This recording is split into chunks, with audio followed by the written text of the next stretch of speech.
Oui, on est venu, le directoire et les responsables nationaux du parti, accompagnés notamment de M. Cheikh Tidiane Youm, qui est le responsable national chargé de la stratégie du parti, venir rencontrer les responsables du parti de l'unité et du rassemblement dans le département de Tivaouane et la base affective. L'objectif de cette tournée, c'est une tournée de sensibilisation, de relance et de redynamisation de la base de notre parti. Surtout ici à Tivaouane, que nous considérons comme le fief de notre parti, parce que c'est le terroir de notre président, Serigne Moustapha Sy. Donc la rencontre a été fructueuse. On a eu à échanger avec les responsables du parti sur des questions qui concernent le fonctionnement du parti et surtout les perspectives en vue des élections à venir. Vous l'avez dit, les élections à venir, telles que les législatives.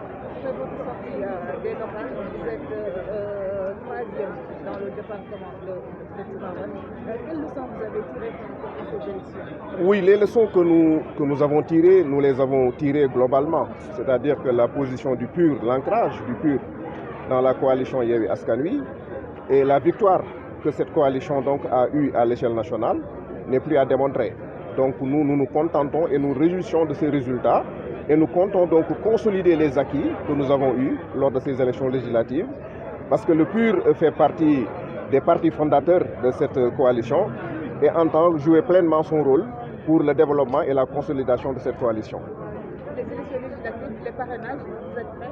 Oui, on est prêt, on est tout à fait prêt. Le PUR a eu l'expérience des parrainages. En 2019, on a été parmi les 5 partis qui ont été retenus. Et sur ce plan, nous n'avons pas vraiment de soucis à nous faire. Vous attendez avoir un député à l'Assemblée, le parti?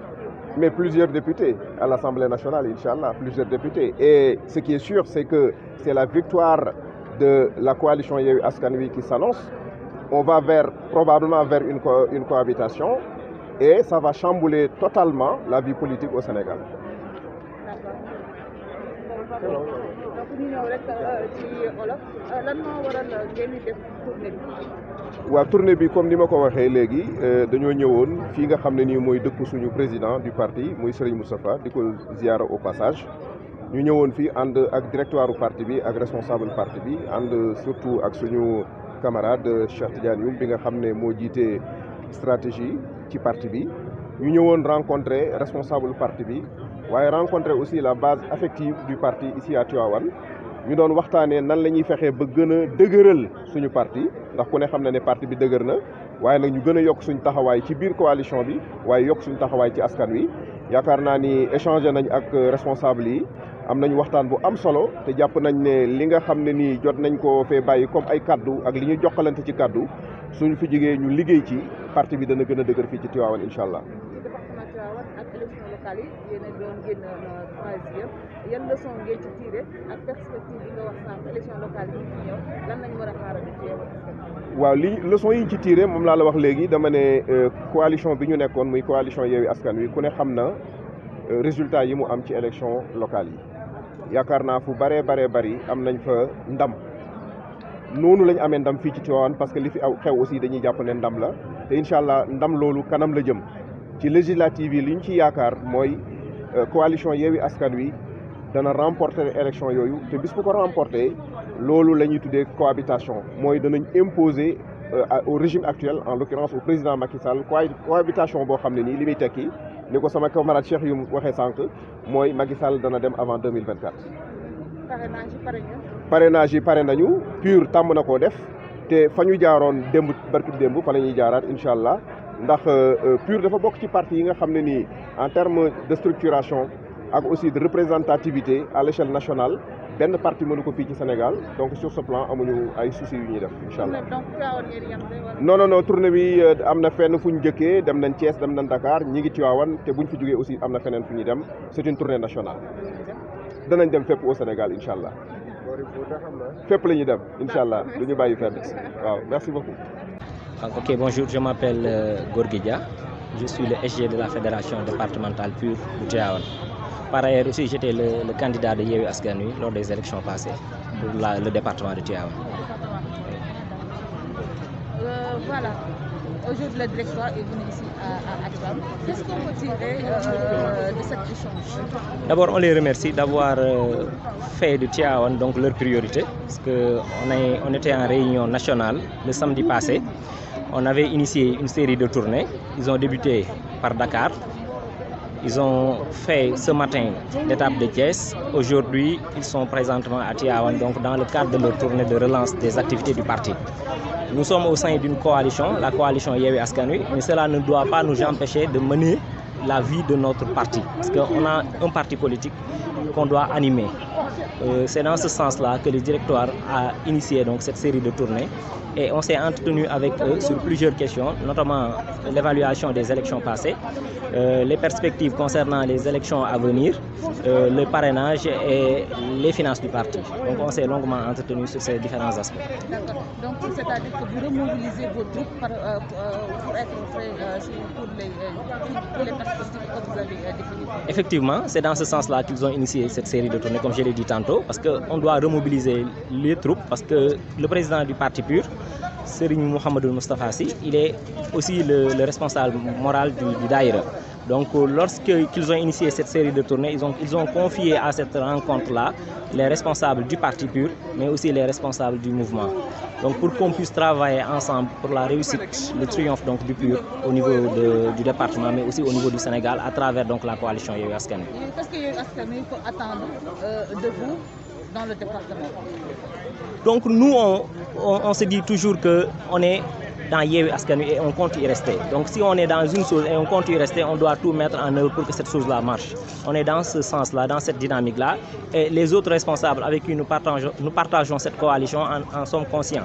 Donc on entretient avec eux d'excellentes relations. Donc d'ailleurs, nous avons prévu de nous rencontrer demain dans le cadre de la coalition pour une réunion départementale, demain à 12h, pour dire que les choses marchent aussi du côté de Yewwi Askan Wi. Pour les élections législatives, qu'est-ce qu'on peut attendre de vous par rapport au parrainage? Oui, on est déjà prêt, parce que lors de la réunion nationale, comme je l'ai dit tantôt, on nous avait donné un quota de parrains à avoir, donc on y travaille. D'ailleurs, je suis avec le responsable chargé des parrainages au niveau du département, Ibrahima Thiam. Donc c'est lui qui travaille sur le système de parrainage. Combien on vous a donné? Pour le département de Tivaouane, pour PUR seulement, on avait 2000 parrains, donc on avait fait cette répartition, mais les gens avaient même trouvé ça minime par rapport à la taille du PUR dans le département de Tivaouane. De leur côté aussi, les gens de PASTEF travaillent sur un quota, les gens de Taxawu travaillent sur un quota et les autres partis aussi travaillent sur des quotas. Et vous êtes en combien? Si ma mémoire est bonne, les gens de PASTEF PUR Taxawu, on était à 10 000. 10 000. On sait que c'est énorme, mais c'est pour éviter les doublons et les anomalies liées au parrainage qu'on prend cette marche-là. Oui. Oui, on est. C'est ça, on est prêt et on est confiant. On va tout mettre en œuvre pour remporter les élections législatives ici au niveau du département. On a été deuxième, on sait qu'il y a des choses qui manquent, il y a des choses à améliorer et on en est conscient et on est prêt à améliorer ces choses-là pour qu'on puisse avoir la victoire au niveau du département de Tivaouane. D'accord, nga ñëw ci olof rek ñu gis ni yéen a ngi doon waxtaan yow ngay war a mën a xaar ci yéen fii ci waa Tivaouane. waaw comme ni ñu ko waxee léegi ci français dañuy wax rek ne ci département bi ñun ñoo nekk le SG de la fédération départementale du Tivaouane pour Parti PUR bokk aussi ci coordinateurs yi parce que man maay le vice-coordinateur au niveau de la coalition Yewwi Askan Wi au niveau du département de Tivaouane. Donc tey ñu dalaloon waa directoire bi ci seen série tournée yooyu ñu initié woon commencé ko Dakar tey ñu xëy dem Thiès.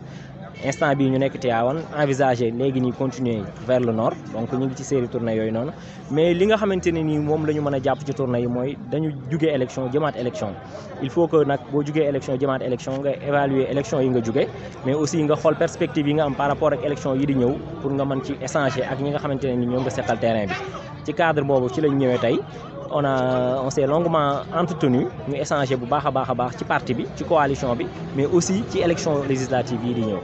ci élection législative bi parrainage bi wax nga ko ku nekk jox nañu sa quota yéen waa PUR ñaata quota lañ leen jox ak xam parrainage. waaw ñun waa PUR ci coalition bi au niveau du département 2000 parrain lañ ñu joxoon ñu benn site internet boo xam ne ci lañ ko war a balancer. Le responsable chargé du parrainage est là, Ibrahima Thiam, moom moo ci doon liggéey au niveau du département pour le compte de PUR bien sûr, parce que niñ ko organiser mooy parti bu nekk dafa am liggéey bu nga xamante ni moom lay def ci parrainage boobu noonu. ñun du côté de PUR sunu 2000 yi bi ñu ko répartir sax nit ñi dañu jàpp ne dafa faible parce que plus mënoon nañu am plus à nous seuls. Donc def nañu travail bi def nañu répartition bi déjà mën nañu wax ne 2000 yooyu moom am nañ ko déjà présent donc mu ngi des rek ñu exploiter données yi donc traitement bi pour que samedi la ñu war a def restitution bi de manière générale le samedi prochain incha allah. au niveau national yéen ci ñaata. Bon loolu nag aw ma chiffre bi exact parce que nekkuma di travailler au niveau national mais xam naa ne daal répartition bi ñu def tenir nañ compte ci marge bu am solo parce que tey jii ci boo xoolee arrêté ministre bi ngi wax 1000 par région rien que le département de Tivaouane ñu wax ñu 2000 donc pour wax la ne la kon ñoom xam nañ li ñuy def te xam nañ ne mën na am doublon xam nañ ne mën na am ay anomalies ay défauts de signature et tout ça moom moo tax ñu wax ne nañu liggéey ci anam boobu noonu. Merci beaucoup. Merci beaucoup.